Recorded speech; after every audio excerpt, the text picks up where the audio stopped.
மாணவர்கள் எவரும் போதைக்கு அடிமையாகாதீர்கள். அடிமையானவர்கள் மீண்டதாக சரித்திரமில்லை. எனவே உங்களையும் சமூகத்தையும் பாதுகாத்துக் கொள்ளுங்கள். உங்கள் நலன் கருதி கல்வி டிவி. கல்வி தொலைக்காட்சியுடன் இணைந்திருக்கும் அனைத்து மாணவர்களுக்கும் வணக்கம். மாணவர்களே, நாங்கள் தரம் 11 சித்திரக்கலை பாடத்திலே கடந்த வகுப்பிலே, அதாவது 2020ஆம் ஆண்டிற்கான அந்த காப்போத்த சாதாரண பரீட்சைக்கான அந்த சித்திரக்கலை பாடத்திலே வினாத்தாள் தொடர்பான விடயங்களை கற்றிருந்தோம். அதிலே நாங்கள் 1 தொடக்கம் 20 வரையான வினாக்களையும் அடுத்த விடைகளையும் பற்றியெல்லாம் நாங்கள் கற்றிருந்தோம். சரி, அதனுடைய மிகுதி பகுதியான மிகுதி 20 தொடக்கம் 40 வரையான வினாக்களை பற்றியெல்லாம் நாங்கள் என்ன செய்ய போகின்றோம், இன்றைய வகுப்பில் கற்கப் போகின்றோம். ஆகவே மாணவர்களே, நான் கூறியிருக்கின்றேன், பகுதி 1ஆனது மொத்தமாக 40 வினாக்களை உள்ளடக்கி இருக்கும். அந்த 40 வினாக்களும் மொத்தமாக 1 புள்ளிகள் வீதம் மொத்தமாக 40 புள்ளிகள் வழங்கப்படும். சரியா? அடுத்த பகுதி 2ஆனது உங்களுக்கு பொருட்கூட்டம் அமையும். சரி, அந்த பொருட்கூட்டமானது ஒவ்வொரு புள்ளிகளும், அதாவது 6 நியதிகளின் அடிப்படையில் உங்களுக்கு 5 புள்ளிகள் வழங்கப்படும். அந்த 5 புள்ளிகள் மொத்தமாக உங்களுக்கு 30 புள்ளிகள் உங்களுக்கு பகுதி 2லே உங்களுக்கு என்ன செய்யப்படும், வழங்கப்படும். சரியா? அடுத்து பகுதி 3ஐ பார்த்தீர்கள் என்றால் உங்களுக்கு பகுதி 3ஆனது உங்களுக்கு அந்த அலங்கார உருவங்கள், அடுத்து கருப்பொருள் சார்ந்த வருதல் உருவங்கள், அடுத்து உங்களுக்கு கிராஃபிக் ஆக்கங்கள் என்றவாறாக 3 பகுதியாக என்ன செய்யப்படும், பிரிக்கப்படும். அது உங்களுக்கு 5 நியதிகளின் அடிப்படையில் புள்ளிகள் வழங்கப்படும். ஒவ்வொன்றுக்கும் 5 நியதிகளின் அடிப்படையில் 5 புள்ளிகள் வழங்கப்படும். மொத்தமாக 30 புள்ளிகள் பகுதி 3க்கு வழங்கப்படும். அப்போ மாணவர்கள் உங்களுக்கு மொத்தமாக 100 புள்ளிகள் என்ற அடிப்படையில் உங்களுக்கு பரீட்சை வினாத்தாளானது உங்களுக்கு திருத்தப்படும். சரியா? அப்போ மாணவர்களை நாங்கள் பார்க்க போகின்றோம். முதலாவதாக 20வது வினா. 21வது வினாவிலிருந்து நாங்கள் என்ன செய்ய போகின்றோம், பார்க்க போகின்றோம். கடந்த வகுப்பில் 20வது வினா முடித்து விட்டோம். சரி, அப்போ 21வது வினாவிலிருந்து பார்க்கலாம். அதாவது 21 தொடக்கம் 25 வரையில் தரப்பட்டுள்ள ஒளிப்பட பகுதிகளுடனான நெருங்கிய தொடர்பை காட்டுகின்ற உருவை எதிரில் உள்ள A, B, C, D, E ஆகிய உருக்களிலிருந்து தெரிவு செய்து அதனை குறித்து நிற்கும் ஆங்கில இடத்தினை புள்ளிக்கோட்டின் மீது எழுதுகின்றவாறாக உங்களுக்கு வினா பகுதி அமைந்திருக்கிறது. அதாவது சுருக்கமாக சொல்லப்போனா மாணவர்களே, அதாவது 2 பக்கங்களிலும் உங்களுக்கு உருவப்படம் தரப்பட்டிருக்கும், ஒளிப்படம் தரப்பட்டிருக்கும். அதுக்கு ஆங்கில எழுத்துக்கள் மற்றது இலக்கங்கள் இடப்பட்டிருக்கும். அந்த ABCDE ஆகிய உருக்கள்லேருந்து தெரிவு செய்து அதை நீங்கள் என்ன செய்யணும், அந்த ஆங்கில எழுத்தை அந்த புள்ளிக்கோட்டில் இட வேண்டும். சரி, அந்த இலக்கம் இடப்பட்டிருக்கு இந்த ஒளிப்பட பகுதிக்கு அந்த ஆங்கில எழுத்து இடப்பட்ட அந்த மிகச்சரியான உருவத்தை என்ன செய்யணும், அந்த புள்ளிக்கோட்டில் இட வேண்டும். சரியா? அப்போ மாணவர்களை நாங்கள் தொடர்ந்து பார்க்கலாம். முதலாவதாக 21வது வினா. 21வது வினாவை பாருங்க. அதில் ஒளிப்படம் இருக்கிறது, அந்த சிகிரியா ஓவியத்தினுடைய அந்த சிகிரியா பெண்ணனுடைய உருவப்படம் இதில் என்ன செய்யப்பட்டிருக்கிறது, காண்பிக்கப்பட்டிருக்கிறது. சரியா? அப்போ இதற்கு மிக பொருத்தமான உருவப்படம் எங்கே அடுத்த பகுதியில் இருக்கிறது நீங்க என்ன செய்யணும், இதில் தெரிவு செய்து அந்த புள்ளிக்கோட்டில் அந்த ஆங்கில எழுத்தை இட வேண்டும். சரியா? அப்ப இதுக்கு மிக பொருத்தமான பாருங்க, இதுல எங்கே இருக்குது பாருங்க மாணவர்களே, இதற்கு மிக பொருத்தமான அந்த உருவமைப்பு, அதாவது இதற்கு மிக பொருத்தமான உருவமைப்பு இது டி. ஏன் டி? அதாவது நாங்கள் பார்த்துருக்கின்றோம், அந்த சிகிரிய ஓவியங்களில் இருக்கின்ற சிகிரிய பெண்கள், சரியா, அவர்கள் பொதுவாக அந்த மலரேந்திய தட்டுக்கள், அந்த மலர்களை எல்லாம் ஏந்திருப்பார்கள் என்று கற்றிருக்கின்றோம். ஆகவே அந்த கைகளிலே மலரை ஏந்திருக்கின்ற அந்த ஒரு பகுதி, அந்த பெண்ணினுடைய ஒரு பகுதி அதில் என்ன செய்யப்பட்டிருக்கிறது, காண்பிக்கப்பட்டிருக்கிறது. அதான் அந்த டி ஊரு. அந்த டி ஊரு தான் உங்களுக்கு இந்த 21வது வினாவிற்கான விடையாக அமையும். அந்த டி என்ற எழுத்தினை நீங்கள் என்ன செய்ய வேண்டும், அந்த 21 என்ற வினாவிற்கு நேராக இருக்கின்ற புள்ளியிலே புள்ளிக்கோட்டில் இட வேண்டும். சரியா? அடுத்து 22வது வினாவை பாருங்கள். 22வது வினா அந்த படிக்கும் மாணவன், அதாவது படிக்கும் சிறுவன் என்று அந்த உருவமைப்பு இருக்கின்றது. அதற்கு மிக பொருத்தமான பகுதியை தான் நீங்கள் என்ன செய்ய வேண்டும், இங்கிருந்து தெரிவு செய்ய வேண்டும். சரியா? அப்ப பார்க்கலாம் மாணவர்களே, அதற்கு மிக பொருத்தமான பகுதி எது என்று நாங்கள் தெரிவு செய்ய வேண்டும். பாருங்கள், இங்கால் இருக்கின்ற அந்த உருவமைப்பை,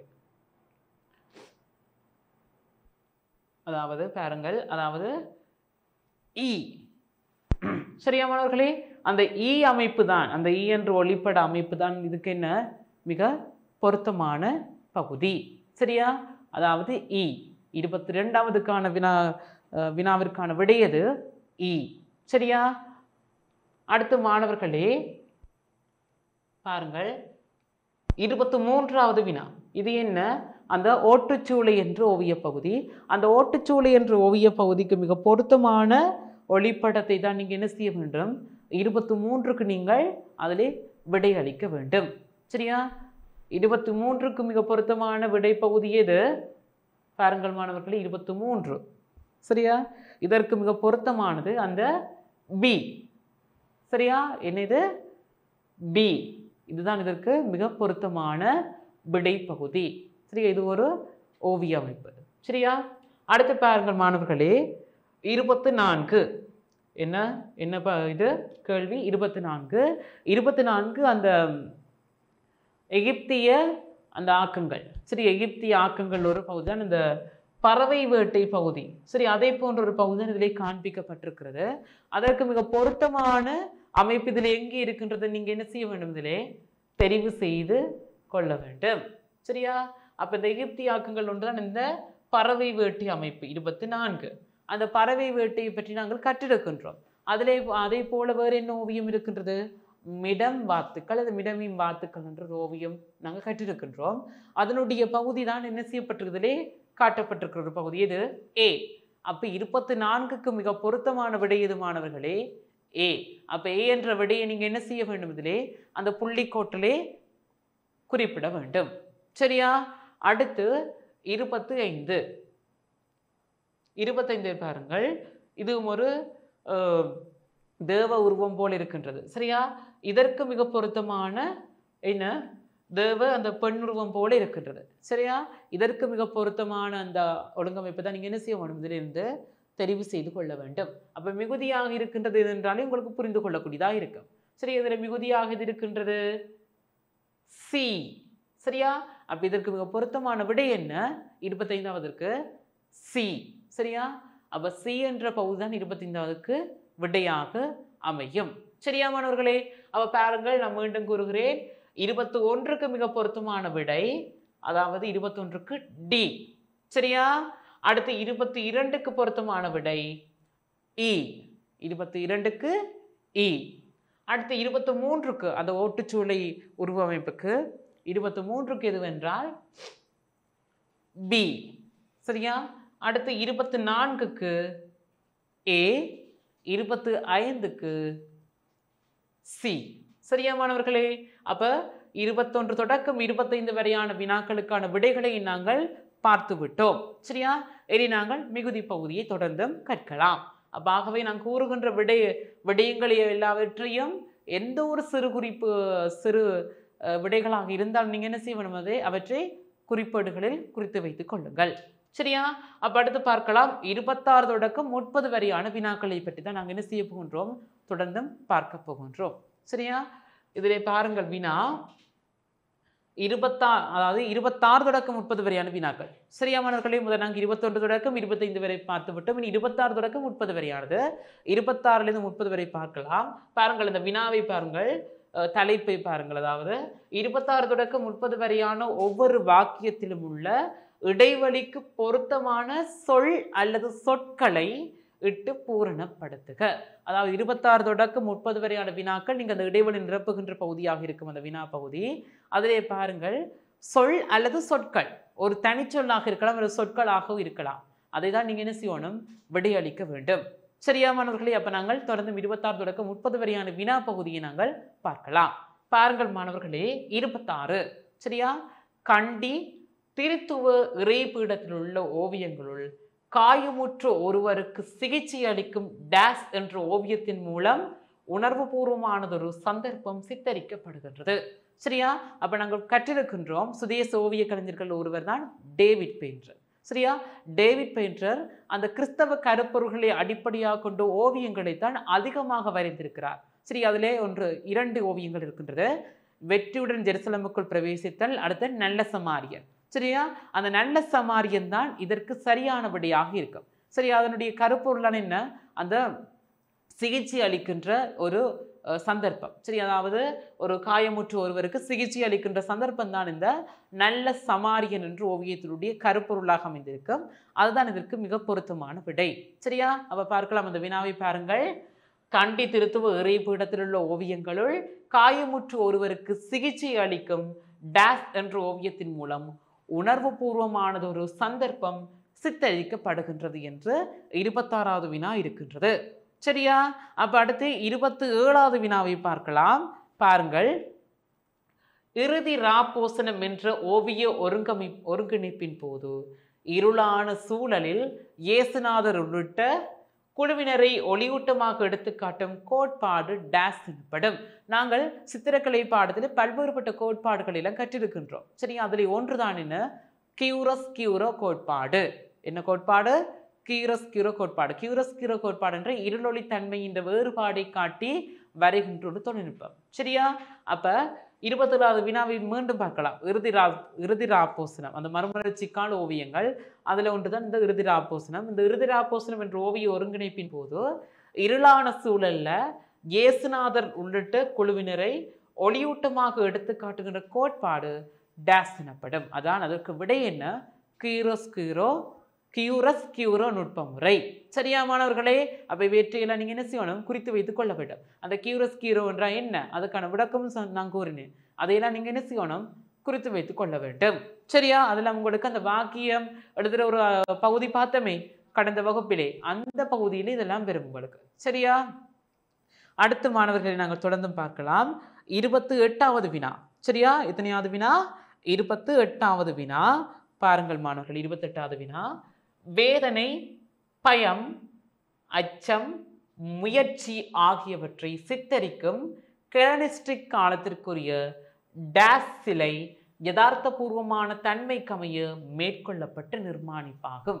சரியா, அதாவது பாருங்கள், அந்த கெலனிஸ்டிக் காலம், சரியா, அந்த கிரேக்க யுக ஒரு படைப்பு தான் இந்த படிப்பு.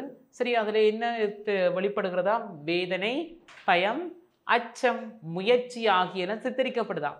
அவற்றையெல்லாம் சித்தரிக்கின்ற கெலனிஸ்டிக் காலத்திற்குரிய டேஸ் சிலை யதார்த்தபூர்வமான தன்மைக்கமைய மேற்கொள்ளப்பட்ட நிர்மாணிப்பாகும். சரியா, இது என்ன விடை வரும் இதுக்கு? சரியா, கிரேக்கம் கலைகளை பற்றி நாங்கள் கற்றிருக்கின்றோம். சரியா, அதிலே தான் இந்த பகுதி இருக்கிறது. என்ன விடை இதுக்கு மாணவர்களே? லவகுன். சரியா, லவகூன் என்றும் கூறலாம் அல்லது லகூன் என்றும் கூறலாம். லவகூன் அல்லது லகூன் சிற்பம் தான் இதற்கு மிக பொருத்தமானபடி. அதாவது அந்த கடற்பாம்பிலிருந்து தப்பிக்க முயற்சிக்கின்ற ஒரு தந்தை மற்றும் மகன்களுடைய ஒரு சிற்ப பகுதி தான் அந்த லவகூன். சரியா, லகூன் அல்லது லவகூன். அதிலே அந்த தந்தை மற்றும் இந்த மகன் மேல் அந்த கடல் பாம்புல ஒன்றிலிருந்து அந்த தப்பிக்க முயற்சிக்கின்ற ஒரு தன்மை தான் அதில் கருப்பொருளாக இருக்கிறது. அதிலே பார்க்கலாம் அந்த பயம், அச்சம், அந்த அதிலிருந்து தப்பிக்க முயலுகின்ற அந்த முயற்சி எல்லாம் அதில் என்ன செய்யப்படுது, உணர்வு வெளிப்பாடுகளாக வெளிப்படுகின்றது. சரியா, அதை அடிப்படையாக கூட அதில் என்ன செய்யப்பட்டிருக்கு, உங்களுக்கு வினா வந்திருக்கிறது. சரியா மாணவர்கள், பாருங்கள் எவ்வாறான முறைகள் எல்லாம் உங்களை வினாக்களை கேட்கிறார்கள். அப்போ அதற்கேற்றால் போல நீங்கள் என்ன செய்ய வேண்டும், தயார் நிலையில் இருக்க வேண்டும். சரியா மாணவர்களே, அடுத்து பார்க்கலாம் 29வது வினா. சரியா, எத்தனையாவது வினா? 29வது வினா. பாருங்கள். புத்த பகவான் 5 வகை துறவிகளுக்கு முதலாவது தர்ம போதனை நிகழ்த்திய சந்தர்ப்பத்தை இந்தியாவின் டேஸ் சிலை சித்தரிக்கின்றது. என்ன வினா? புத்த பெருமான், புத்தர் 5 வகை துறவிகளுக்கு என்ன செஞ்சிருக்கிறார், முதலாவது தர்ம போதனை நிகழ்த்தியிருக்கிறார். அதில் இந்த முதலாவது தர்ம போதனையை நிகழ்த்திய அந்த சந்தர்ப்பத்தை இந்தியாவில் டேஸ் சிலை சித்தரிக்கிறது. எந்த சிலை சித்தரிக்கிறது? சாரநாத் சிலை. அதாவது சாரநாத் புத்தர் சிலை அல்லது சாரநாத் சிலை என்று கூறுவார்கள். அந்த சாரநாத் சிலை தான் என்ன, இதை சித்தரிக்கிறதுன்னு சொல்லப்படுது. சரி, எத்தனையாவது வினா? 29வது வினா. சரியா மாணவர்களே, அடுத்து 30வது வினாவை நாங்கள் என்ன செய்யலாம், தொடர்ந்து பார்க்கலாம். சரியா, அப்ப மாணவர்களை பாருங்கள் 30வது வினா. அதாவது 30வது வினாவினை பாருங்கள். ஈரலிப்பான சாந்தின் மேற்பரப்பில் ஓவியங்களை வரையும் மரபு ரீதியான கலைநுட்பம் டேஸ் எனப்படும். சரியா, அதாவது நாங்கள் சில சார்ந்த வகையை பற்றி கற்றிருக்கிறோம். அதாவது ஈரச்சுதை, உலர் சுதை என்றெல்லாம் நாங்கள் கற்றிருக்கின்றோம். சரி, அந்த சாந்தின் மீது ஓவியம் வரைகின்ற நுட்ப முறைகள் பற்றி அதிலே ஒன்றுதான் இதற்கு என்ன செய்யப்பட போகிறது, விடையாக பெறப்போகின்றது. சரியா? பாருங்கள், ஈரலிப்பான சாந்தின்ற மேற்பரப்பில் ஓவியங்களை வரையும் மரபு ரீதியான கலைநுட்பம் டேஸ் எனப்படும். என்ன அதற்கு விடை? ஈரச்சுதை, அதாவது பிரஸ்கோ புவனோ என்று சொல்லலாம். அப்போ இந்த பிரஸ்கோ புவனோ ஈரச்சுதை என்ற அந்த பதங்கள் எல்லாம் நீங்கள் என்ன செய்யணும், ஞாபகப்படுத்தி வைத்துக்கொள்ள வேண்டும். ஏனெனில் உங்களுக்கு அந்த வாக்கியம் அமைக்கின்ற அந்த ஒரு வீதமாவது வாக்கியம் அமைக்கின்ற என்ற வினாவிலே உங்களுக்கு வரும். சரியா மாணவர்களே? அப்போ இதில் பாருங்கள், இதற்கு சரியான விடை ஈரச்சுதை அல்லது பிரஸ்கோ புவனோ. அது என்ன, அதுக்குரிய விளக்கம் அந்த ஈரலிப்பான சாந்தின் மேற்பரப்பில் ஓவியங்களை வரைகின்ற ஒரு மரபு ரீதியான நுட்ப முறை தான் என்ன, ஈரச்சுதை அல்லது பிரஸ்கோ புவன. சரியா? அது புவனோன்னு சொல்றது. சரியா? அடுத்து 31வது வினா. சரியா? 31வது வினாவை பார்க்கலாம். பாருங்கள், 31 தொடக்கம் 35 இனி நாங்கள் பார்க்க போகின்றோம். சரியா? முதல் நாங்கள் பார்த்தது 26 தொடக்கம் 30. 26 தொடக்கம் 30 வரையான பகுதி எப்படி இருந்தது உங்களுக்கு? அதாவது உங்களுக்கு அந்த இடைவெளியில சொல் அல்லது சொற்களை, மிக பொருத்தமான சொல் அல்லது சொற்களை இடுதல். சரியா? விடையளிக்கிறது அப்படித்தான் இருந்தது. இனி உங்களுக்கு 31 தொடக்கம் 36 வரையான அந்த 36 வரையான பகுதியை பார்க்கலாம். 35. சரியா? 31 தொடக்கம் 35 வரையான பகுதி எப்படி இருக்க போகின்றது என்றால், உங்களுக்கு அந்த இதற்கும் அந்த ஒளிப்படத்தை அடிப்படையாக கொண்டு அந்த விடையளிக்கிற பகுதி. இது ஒளிப்படத்தை அடிப்படையாக கொண்டு விடையளிக்கின்ற பகுதி. அந்த ஒளிப்படங்கள் ஒவ்வொன்றும் அந்த ஆங்கில எழுத்தால் குறிப்பிடப்பட்டிருக்கும். அதனை அடிப்படையாக கொண்டு அந்த நீங்கள் 31 தொடக்கம் 35 வரையான வினாக்களுக்கு என்ன செய்ய வேண்டும், விடையளிக்கக்கூடியதாக இருக்கும். சரியா? அதை பார்க்கலாம் தொடர்ந்து மாணவர்களே. 31வது வினா. சரியா? பாருங்கள், 31 தொடக்கம் 35 வரை உள்ள வினாக்களுக்கு ABCDE ஆகிய ஒளிப்படங்களை அடிப்படையாக கொண்டு விடை எழுதுகின்ற இருக்கிறது. அதில் பாருங்கள், 31வது வினா அந்த அதை பார்க்க முன்னாடி அந்த ஒளிப்படங்கள் பற்றி பார்ப்போம் கொஞ்சம். சரியா? அந்த ஒளிப்படத்தை பாருங்கள். ஏயில் என்ன இருக்குது, அந்த வெள்ளரசு கிளை கொண்டு வருகின்ற காட்சியினுடைய ஒரு அமைப்பு ஒளிப்படமாக தரப்பட்டிருக்குது. பி, அந்த காரைக்கால் அம்மையாருடைய அந்த வெண்கல சிலை ஒன்று காண்பிக்கப்பட்டிருக்கிறது. அடுத்து சி பாருங்கள், அந்த ஒரு தூண் அமைப்பில் இருக்கின்ற அந்த அலங்கார ஆக்கங்கள் பற்றி தரப்பட்டிருக்கிறது. சரியா? அதை நாங்கள் தொடர்ந்து மங்களை பார்க்கலாம், அது என்ன அமைப்பதுண்டு. அடுத்த டி, அந்த பிரமிட். சரியா? பிரமிட் அமைப்பு பற்றி பிரமிட். அடுத்து அதை விட அந்த ஸ்பீன்ஸ் என்ற ஒரு சிற்பம் இருக்குமாங்க, அது அந்த படம் தான் இதில் தரப்பட்டிருக்குது. அதையும் நாங்கள் வினாவிலே பார்க்கக்கூடியதாக இருக்கும் என்னண்டு. அடுத்த இ, ஒரு கார்ட்டூன் ஓவியம் பற்றி, அந்த கார்ட்டூன் ஓவியத்திலே வருகின்ற ஒரு கதாபாத்திரத்தினுடைய ஒரு உருவம் தான் இதில் என்ன செய்யப்பட்டிருக்கிறது, காண்பிக்கப்பட்டிருக்கிறது இ பகுதி. சரியா? அப்போ நாங்கள் இனி தொடர்ந்து வினாக்குள்ளே செல்லலாம். சரியா?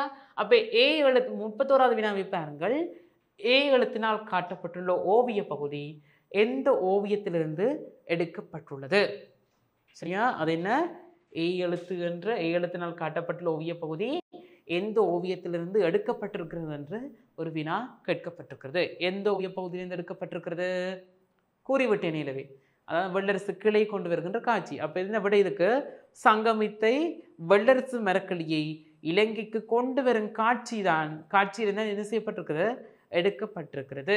சரியா? அடுத்த 32வது வினாவை பார்க்கலாம். பி எழுத்தினால் காட்டப்பட்டுள்ள மாறாத பக்தியினால் உடற்பொழிவினை இழந்த பெண்ணின் சிலை என பெயரால் அழைக்கப்படுகிறது. சரியா? அதாவது அந்த உடற்பொழிவினை இழந்த அந்த பெண்ணினுடைய சிலை என்ன பெயரால் அழைக்கப்படுதுன்னு கேட்கப்படுது. அப்ப பி என்ன அதுக்கு விட? காரைக்கால் அம்மையார். என்ன விட இதுக்கு விடை? காரைக்கால் அம்மையார். இதற்கு அந்த அப்ப என்ன 32வது வினா, பி என்ற எழுத்தால் காட்டப்படுகின்ற உருவ அமைப்பு என்ன? காரைக்கால் அம்மையார். சரியா மாணவர்களே? அப்ப அடுத்து நாங்க பார்க்கலாம் 33வது வினா. 33வது வினா என்ன? சி எழுத்தினால் காட்டப்பட்டுள்ள சாஞ்சி தோரண செதுக்களில் சித்தரிக்கப்படும் தொனிப்பொருள் யாது? அந்த தோரண செதுக்கள், தூண் அமைப்பு போல இருக்கும். சரியா? அந்த தோரண செதுக்கல்ல இருக்கின்ற சித்தரிக்கப்படுகின்ற தொனிப்பொருள் என்ன? சரி, அந்த சி என்ற எழுத்தால் காட்டப்பட்டிருக்கின்ற அந்த சாஞ்சி தோரண செதுக்கல் இருக்கின்ற தொனிப்பொருள் கருப்பொருள் என்ன அதில் இருக்கின்ற கேட்கப்பட்டிருக்கிறது. என்ன விடை அதுக்கு மாணவர்களே? புத்த பகவான் சங்கிசபுரத்திற்கு வருகை தரல். என்ன விடை? புத்த பெருமான் சங்கிசபுரத்திற்கு வருகை தரல் என்றுதான் இதுக்கு என்ன விடையாக இருக்கிறது. சரியா மாணவர்களே? அப்போ 33வது வினாக்கு என்ன விடை?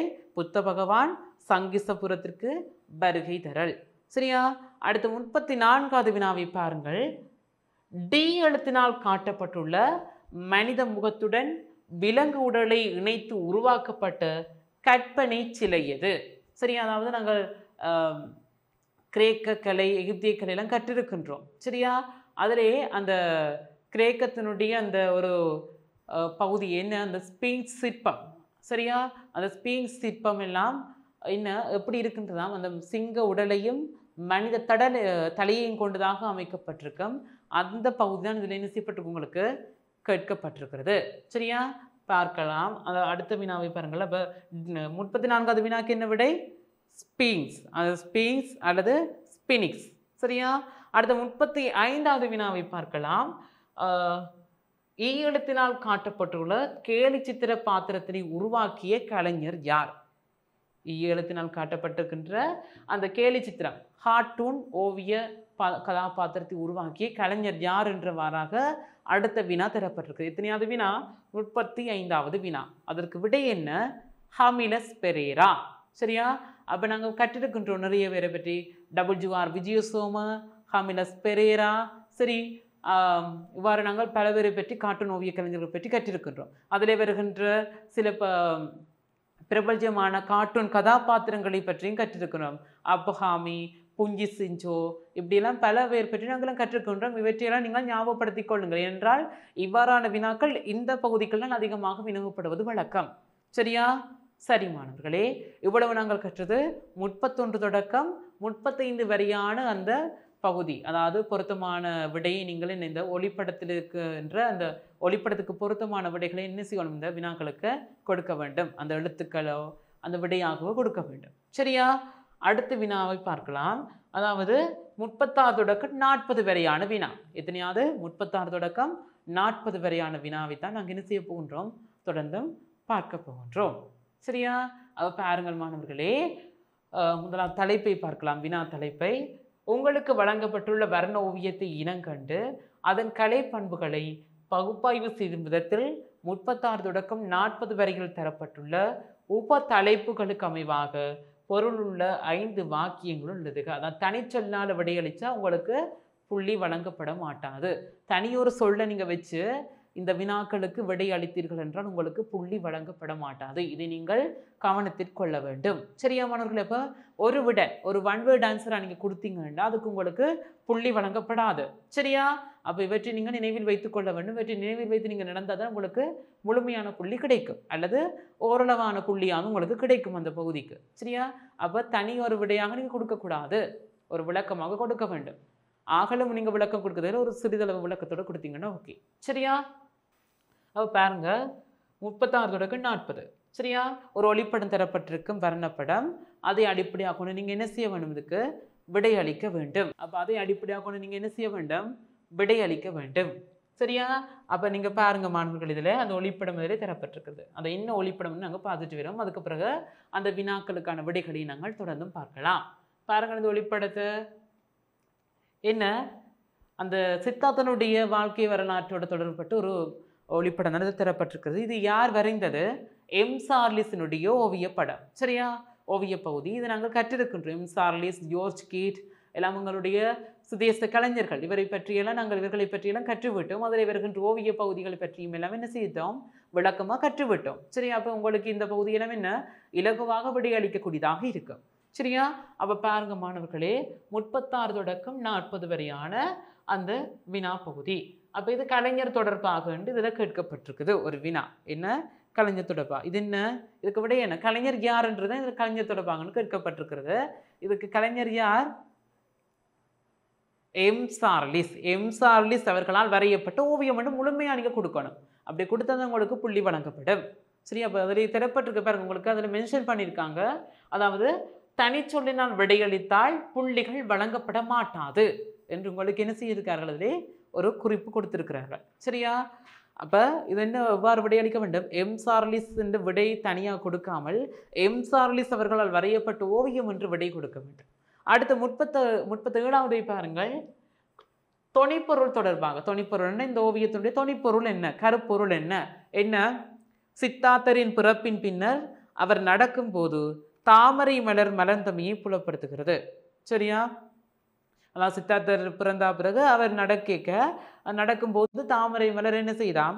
மலர்கின்றமையை அது புலப்படுத்துன்னு சொல்லப்படும். அதை விட இன்னொன்று நாங்கள் சொல்லலாம், சித்தார்த்தர் அல்லது புத்த பகவான், சித்தார்த்தர் சொல்லுங்க, அதான் இன்னும் சிறப்பா இருக்கும். சித்தார்த்தர் என்னென்றா தாமரை மலர் மீது நடந்து வருதல் என்றவாறான ஒரு ஓவிய பகுதி என்ன செய்யப்பட்டிருக்கிறதுலே தரப்பட்டிருக்கிறது. சரியா? அப்ப அடுத்து பார்க்கலாம் 38வது வினா. 38வது வினா என்ன இருக்கிறது உங்களுக்கு? ஒழுங்கமைப்பு. அந்த ஓவிய ஒழுங்கமைப்பு, தூரதர்சனம், முப்பரிமாணம் இதெல்லாம் எப்படி இருக்குது, அந்த வர்ண பயன்பாடு எல்லாம் எப்படி இருக்குது என்ற வர்ண பயன்பாடு உங்களுக்கு அடுத்த வினாவாக இருக்குது. அப்போ ஓவிய ஒழுங்கமைப்பு எவ்வாறு இருக்கின்றதை பற்றி தான் நீங்க என்ன செய்யணும், இதில் கற்க போகின்றீர்கள். சரியா? அப்ப பார்க்கலாம். ஓவிய ஒழுங்கமைப்பு பார்த்தீங்கன்னா ஓவியத்தின் வெளியில முன்னணி, பின்னணி, இடையணி ஆகிய தளங்களின் மீது தூரதர்சன பண்புக்கு ஏற்ப என்ன செய்யப்பட்டிருக்கு? உருவங்கள் வரையப்பட்டிருக்குது. சரியா? அதில் முன்னணி, பின்னணி, இடையணி என்று 3 தளங்களாக பிரிக்கப்பட்டு அந்த உருவங்கள் என்ன செய்யப்பட்டிருக்குது? தூரதர்சன தன்மையோட வரையப்பட்டிருக்குன்னு சொல்லப்படுது. சரியா? அடுத்தது பார்த்தீங்கன்னா ஓவிய வழியில ஆழம் புலப்படுமாறு தூரதர்சன பண்புகள் காட்டப்பட்டிருக்குன்னு நீங்கள் என்ன செய்யலாம்? விடையளிக்கலாம். அதாவது ஓவிய வழியில ஆழம் புலப்படுற மாதிரி என்ன தூரதர்சன பண்புகள் காட்டப்பட்டிருக்குன்னு விடை கொடுக்கலாம். அதே போல இன்னொரு விடை கொடுக்கலாம், கருப்பொருளுக்கு மேலதிகமா சமநிலை பேணப்படும் வண்ணம் காட்சி ஒழுங்குபடுத்தப்பட்டிருக்கிறது. கருப்பொருளுக்கு மேலதிகமா சமநிலை பேணப்படும் வண்ணம் காட்சி ஒழுங்குபடுத்தப்பட்டிருக்குன்னு இன்னொரு விடை கொடுக்கலாம். சரியா? அடுத்து 39வது வினா என்ன? வர்ண பயன்பாடு தொடர்பாக. அந்த சித்தார்த்தர் தாமரை மலர் மீது நடந்து வருது அந்த ஓவியத்திலே அந்த வர்ண பயன்பாடு எப்படி இருக்கின்றது என்ற இதை நாங்கள் பார்க்க போகின்றோம். சரியா? அது என்ன? முப்பரிமாண இயல்பு வெளிப்படுற மாதிரி என்ன வர்ணங்கண்டு இடைப்பட்ட தோணிகள் எல்லாம் என்ன செய்யப்பட்டிருக்குது? பயன்படுத்தப்பட்டிருக்குன்னு ஒரு விடை தரப்பட்டிருக்குது. அதே போல முப்பரிமாண இயல்பை வெளிப்படுத்த பல்வகைப்பட்ட நிறங்கள் பயன்படுத்தப்பட்டிருக்குது. என்ன? முப்பரிமாண இயல்பை வெளிப்படுத்த பல்வேறுபட்ட நிறங்கள் பயன்படுத்தப்பட்டிருக்குது. அல்லது வர்ணப்பாவனை லித்தோ அச்சுப்பதற்கு ஏற்றவாறு பயன்படுத்தப்பட்டிருக்குன்னு சொல்லப்படுது. அப்போ சித்தார்த்தர் ஓவியங்கள்லாம் பொதுவாக யார் கூட வரைஞ்சிருக்கிறார்? M Charlize. அவர் ஒரு லித்தோ அச்சுமுறை ஓவியம், விகாரி ஓவியங்கள் 2 வகைப்படுத்தி எல்லாம் ஓவியங்களை வரைஞ்சிருக்கேன்னு நாங்கள் எல்லாம் கற்றிருக்கின்றோம். சரியா? அப்போ இது என்ன? வர்ணப்பாவனை லித்தோ அச்சுப்பதற்கு ஏற்றவாறு பயன்படுத்தப்பட்டிருக்குன்னு ஒரு விடை நீங்கள் கொடுக்கலாம். சரியா? அடுத்து 40வது வினா, இறுதி வினாவை பாருங்கள். அந்த பகுதி 1 இருக்கின்ற இறுதி வினா. அது என்ன வினா? உணர்வு வெளிப்பாடு. அந்த ஓவியத்திலே எவ்வாறான உணர்வுகள் வெளிப்படுத்தப்பட்டிருக்கிறது, பாவ உணர்வு வெளிப்பாடுகள் பற்றி ஒரு வினா தரப்பட்டிருக்கிறது. சரி, அதுக்கான விடை என்னவென்றால் சித்தார்த்தருடைய சம்பந்தமான விடயங்கள் சமயம் சார்ந்ததாக இருக்கும். அது தெரிந்தான மாணவர்களே, ஒரு பௌத்த சமய கருப்பொருளை அடிப்படையாக கொண்டு விடயம் அது. அப்போ இதில் என்ன? சமய உணர்வுகள் வெளிப்படும் வண்ணம் என்ன செய்யப்பட்டிருக்குது? ஓவியம் வரையப்பட்டிருக்கிறது. அது ஒரு என்ன உணர்வு வெளிப்பாடாக சொல்லலாம். அடுத்து பக்தியோடு இணைந்த மகிழ்ச்சி உணர்வு வெளிக்காட்டப்பட்டிருக்கிறது. அதாவது சித்தார்த்த தாமரை மலர் மீது நடந்து போகும்போது ஏனையவர்கள் அங்கே புடை சூழ்ந்து நிற்கின்றவர்கள் ஒரு ஆச்சரியத்தோட பக்தியோட பார்த்து கொண்டு நிற்கிற மாதிரி என்ன அதில் காண்பிக்கப்பட்டிருக்கு நீங்கள் காணலாம். அடுத்து பௌத்த மத உணர்வுகள் மேலோங்கும் வண்ணம் பக்தியை வெளிப்படுத்தி உள்ளார். அதாவது கலைஞர் அந்த பௌத்த மத உணர்வு அதை பார்க்குற வாசகர்களுக்கு என்ன மேலோங்கும் வண்ணம் பக்தியை வெளிப்படுத்தியிருக்கான்னு சொல்லப்படுது. சரியா மாணவர்களே? அப்போ நாங்கள் பகுதி 1 முழு பகுதியை முடித்து விட்டோம். ஏனென்றால் 40வது வினா தான் நாங்கள் இறுதியாக பார்த்திருந்தோம். அப்போ பகுதி 1 எவ்வாறு இருக்குது? 40 வினாக்கள் இருக்கும். அதில் ஒவ்வொரு வினாக்களுக்கும் ஒவ்வொரு புள்ளி வீதம் வழங்கப்படும். சரியா?